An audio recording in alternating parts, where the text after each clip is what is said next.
Well, good afternoon, everybody. I was going to ask how everybody felt about the exam, but I can tell by the attendance today that at least 3/4 of the class didn't think very highly of it. They're voting with their feet by not being here today. So one thing we found after the exam was somebody's notebook, which has notes in it. And of course, these are historical notes, not future notes. So this is yours. We've got those up here. There are also notes for some other class that makes no sense to me. I don't understand why you would have notes from another class. Okay, so today we're going to start the final third of the material that we're going to cover. So what we were talking about right before the exam was the various types of programs that countries and governments adopt to limit the amount of imports that come in. And of course, limiting imports is one way of trying to protect import competing firms. When a country does not have a comparative advantage or enjoys the economies of scale that other countries in the world would happen. What we want to do today and next Tuesday is look at it from the other perspective. What is it that countries and governments can do that influences not the import competing industry's competitive position, but rather the exporter's competitive position? Now remember, if you're an exporter, you already have a comparative advantage in this product or within this industry. So what we're talking about is government policies that actually are going to push exports to a larger generally to a larger volume than what we would typically see. So today we want to look at export subsidies to start with, and then we'll look at sort of a variation on export subsidies that actually works in just the opposite direction, export taxes. Now, if I remember correctly, export taxes is not in your textbook, so maybe I'll turn off the microphone then for the 150 people who are not here. But export taxes are interesting because many countries have been using them recently, and I'll give you some examples when we get there, and we can talk about why they might actually be using them, because we'll want to look at the effect on economic welfare, of course. But let's start by talking about export subsidies. A very interesting case was recently brought before the World Trade Organization by the United States, actually a labor union in the United States, the United Steelworkers, and the complaint is against China for having, for the Chinese government providing an export subsidy. Now remember, China already has a comparative advantage, but this is an export subsidy in solar panels. So we've got this situation then where China's already exporting solar panels to the rest of the world because of their comparative advantage. And now what we have is the Chinese government, by the way, there's no dispute that the Chinese government is actually subsidizing the export of solar panels out of China. And of course, they have all sorts of reasons why they're doing it. And we make solar panels in the United States, and many of the people who are employed in the solar panel industry just happen to be represented by the United Steelworkers. So since we know that if you have a comparative disadvantage, then your industry is going to be shrinking, right? You're going to have a shrinking industry. You'll have less economic output, which also means less employment. So the United Steelworkers is arguing not for trade protection in the form of a tariff or an import quota. What they're essentially arguing is we don't want the Chinese government to be engaged in unfair trade practices by providing this subsidy. So we'll need to look at how that subsidy ends up looking like an unfair trade practice, the effects on both China as well as on the United States. Another example of export subsidies that's been brought, and again, this is there are many complications in this particular issue, but the United States is a very large exporter of cotton. It turns out that the United States probably does not have a comparative advantage in growing cotton. But we grow a lot of cotton and we export tons and tons of it to the rest of the world. Again, a World Trade Organization a complaint has been brought to the World Trade Organization by a variety of sub-Saharan West African countries who have much, much lower production costs in growing cotton than what we have in the United States. Again, an unfair trade practice. What's happening is those countries are also exporters, as is the United States. But in this case, the United States is such a large exporter, it is a large country in the world cotton market. So we want to think about what that means, both, again, inside the United States, as well as what happens both to other export countries, as well as to what might be the situation in import countries. And then we'll talk about export taxes a little bit later. We talked a little bit about export subsidies earlier when we were looking at the standard trade model. So the same thing holds here. An export subsidy is simply a payment by the government to a business firm when it exports products. Not when it makes it, but when it exports the product. So the product actually has to leave the country. The export subsidy, like a tariff, could either be very specific, so many dollars per unit, or it could be ad valorem, a percentage of the export price. It's so much easier to analyze in the context that we're looking at it, specific tariffs or specific export subsidies, so that's what we will do. And again, like what we've seen before, the size of the country makes a difference here. But we also need to assume here that, especially for large countries where prices are going to be different in the world market, domestic market, that the markets are segmented so you cannot arbitrage between the two. So you can't export it, buy it abroad at a lower price, and bring it back in and try to capture the market that way. Now, the one important thing to remember about export subsidies, like tariffs, when we have an export subsidy, the business firm is not going to sell the product at a lower price domestically than it will internationally.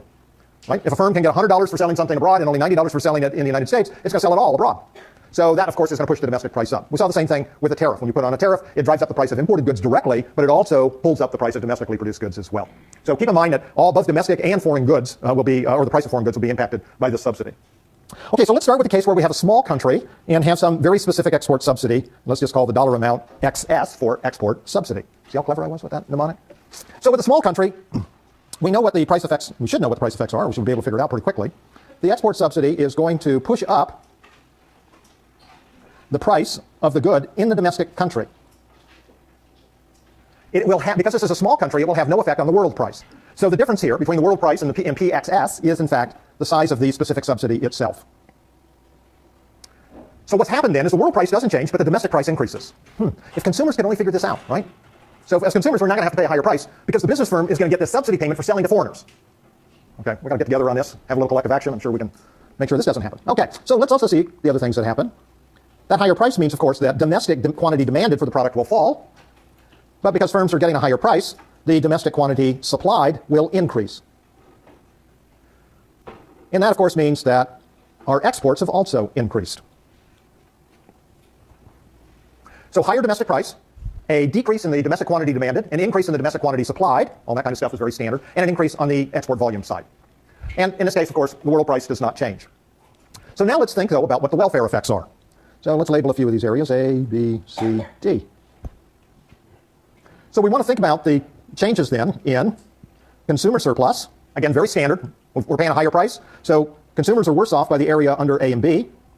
Producer surplus, with a higher price, producers are better off by the areas A, B, and C.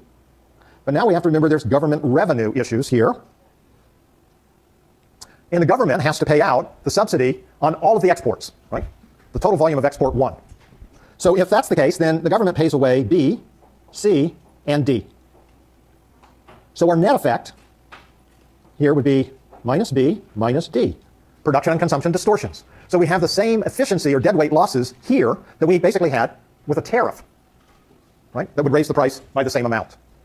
Now, it's possible to have a government policy that actually changes the welfare losses, gains and losses here. And that would be, how about if instead of providing the subsidy on all exports, as good economists, we know we should never pay attention to averages, right? We should only pay attention to marginal effects. So I'll let you worry about or figure out, you might have to label some things a little differently, how the welfare, even for a small country, would differ from this result if we only paid the subsidy on the incremental exports. So we don't pay them on the baseline exports to begin with. So that'd be something interesting to work on. And I'll let you do that. At your leisure, of course.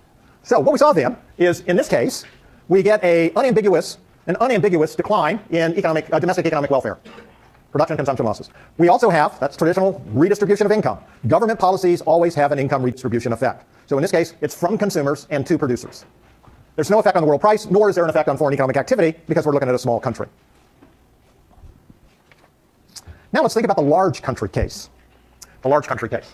So this would be the example of the U.S. with the cotton subsidies that we're talking about. So again, we'll start with the idea that we have some sort of specific export subsidy.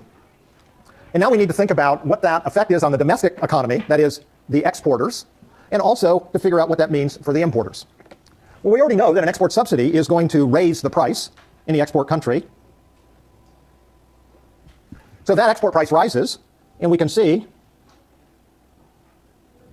what we saw actually for a small country first. We can just go ahead and show these effects, or what look like the same effects as a small country. With a higher domestic price, the domestic quantity demanded will fall, the domestic quantity supplied will increase, and the total volume of imports, the total volume of exports will increase. So if we've got an export subsidy, we're throwing more exports onto the marketplace. Now we've got to figure out, well, how does the market clear? Notice that more exports, so we've got to come out to the export supply line, which again is derived from the supply and demand curves that are in the exporting country. So that'll give us the total quantity supplied in the world market. And notice, in order for the import demand to increase, the price has to fall. The importers have to be faced with a lower price in order to be induced to buy that additional amount. So this tells us then how much the world price will fall by. And the difference between these two is our export subsidy. And notice then that the total volume of trade has increased.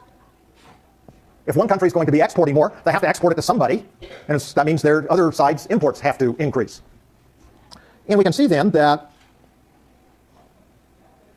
if the price does indeed fall from PW to PW1, then in the import countries, the domestic quantity demanded will increase, the domestic quantity supplied will decrease, and imports in the rest of the world will also increase.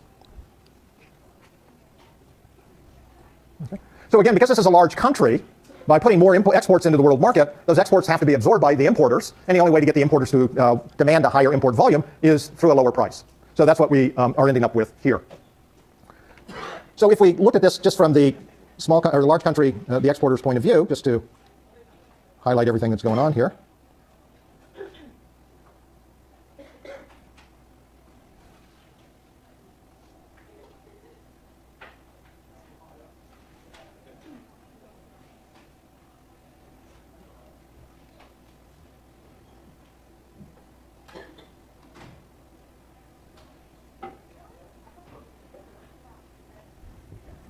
Okay, so this is just the the left-hand diagram on the previous slide, just kind of blown up so we can see everything for the exporter who puts on the subsidy. Yeah? Maybe that's just a graphic issue, but I don't understand why the difference in the world price and the domestic price of the country that puts the export subsidy on is the same size as the subsidy, and not more. It looks like it's more, but is that just a graphic? It looks like it's more. If you go to the previous slide, Uh-huh. we start out with the exporting country. Right. It's on the subsidy that increases the price if you go over it. It looks like the price difference is bigger than the actual exporting subsidy. So I'm maybe spelling one. It just must be my bad artwork.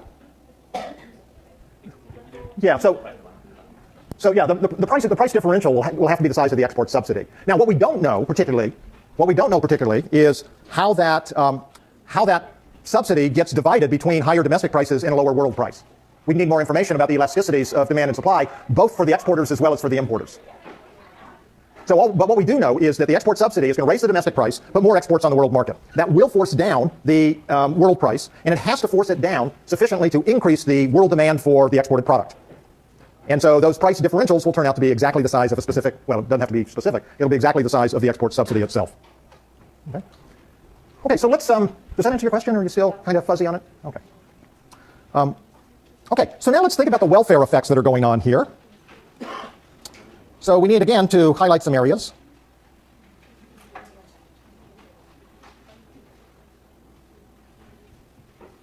And notice with a large country, we have to take account of any welfare effects that there might be because we also have a lower world price.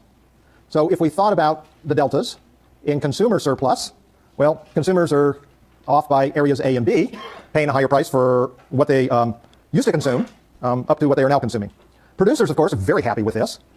They get to not only receive a higher price on what they were producing before, which would be A, B, C, and A, B, and C, and D, they also get to expand production. Oh, D. Oh, I'm sorry. No, I was looking at the wrong thing. You're right, not D. Let's see, A, B, C. Okay. Anything else for producer surplus? Okay, so how about government revenue? Now, we know this is a loss, right, because they're paying out a subsidy. And the amount that they're going to pay out is the size of the export subsidy itself, XS, times, let's just assume it's the total volume of exports, X1. So if we look at it that way, then what the government loses, or has to pay away, is minus B, minus C, minus D, minus E, minus F, minus G, minus H, minus I.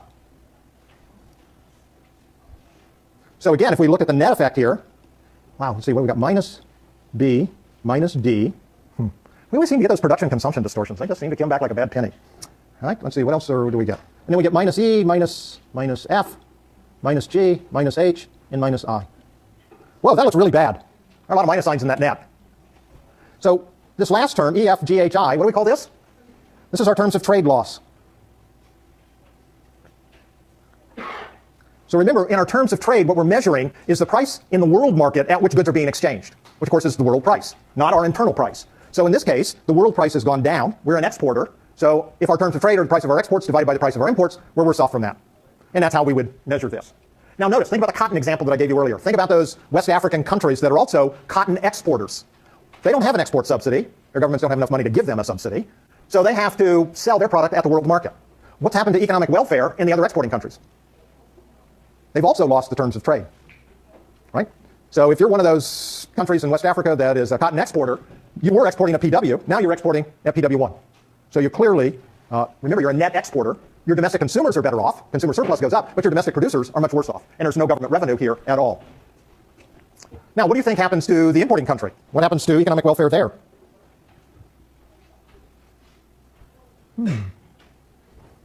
Why would it improve?